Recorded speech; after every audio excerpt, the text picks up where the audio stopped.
The Intifada was primarily carried out by young people and was directed by the unified national leadership of the uprising, a coalition of Palestinian political factions committed to ending the Israeli occupation and establishing Palestinian independence. In 1988, the Arab League recognized the PLO as the sole representative of the Palestinian people. The Intifada was characterized by popular mobilizations, mass protests, civil disobedience, well-organized strikes, and communal cooperatives. According to the Israeli human rights organization B'Tselem, 1,070 Palestinians were killed by Israeli forces during the Intifada, including 237 children. More than 175,000 Palestinians were arrested. The Intifada also prompted the international community to search for a solution to the conflict. The Oslo years and the Palestinian Authority. The Intifada ended with the signing of the Oslo Accords in 1993 and the formation of the Palestinian Authority, PA, an interim government that was granted limited self-rule in pockets of the occupied West Bank and Gaza Strip. The PLO recognized Israel on the basis of a two-state solution and effectively signed agreements that gave Israel control of 60% of the West Bank and much of the territory's land and water resources. The PA was supposed to make way for the first elected Palestinian government running an independent state in the West Bank and Gaza Strip with its capital in East Jerusalem, but that has never happened. Critics of the PA view it as a corrupt subcontractor to the Israeli occupation that collaborates closely with the Israeli military in clamping down on dissent and political activism against Israel.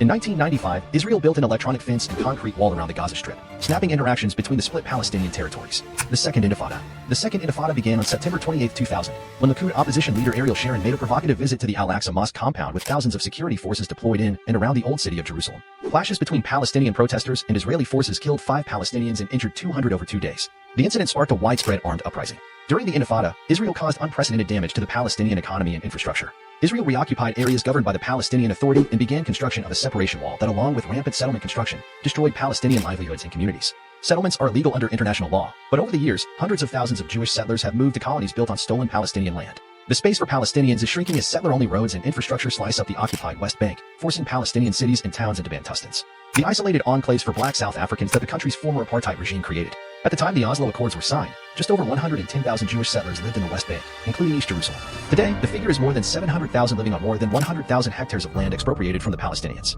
The Palestinian Division and the Gaza blockade. PLO leader Yasser Arafat died in 2004, and a year later, the Second Intifada ended, Israeli settlements in the Gaza Strip were dismantled, and Israeli soldiers and 9,000 settlers left the enclave. A year later, Palestinians voted in a general election for the first time. Hamas won a majority. However, a Fatah-Hamas civil war broke out, lasting for months, resulting in the deaths of hundreds of Palestinians. Hamas expelled Fatah from the Gaza Strip, and Fatah, the main party of the Palestinian Authority, resumed control of parts of the West Bank. In June 2007, Israel imposed a land, air, and naval blockade on the Gaza Strip, accusing Hamas of terrorism. The wars on the Gaza Strip.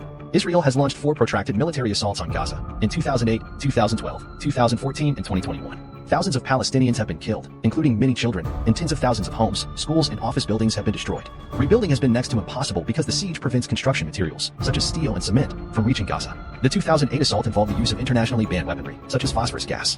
In 2014, over a span of 50 days, Israel killed more than 2,100 Palestinians, including 1,462 civilians and close to 500 children. During the assault, called Operation Protective Edge by the Israelis, about 11,000 Palestinians were wounded, 20,000 homes were destroyed, and 500,000 people displaced. Villa Joe,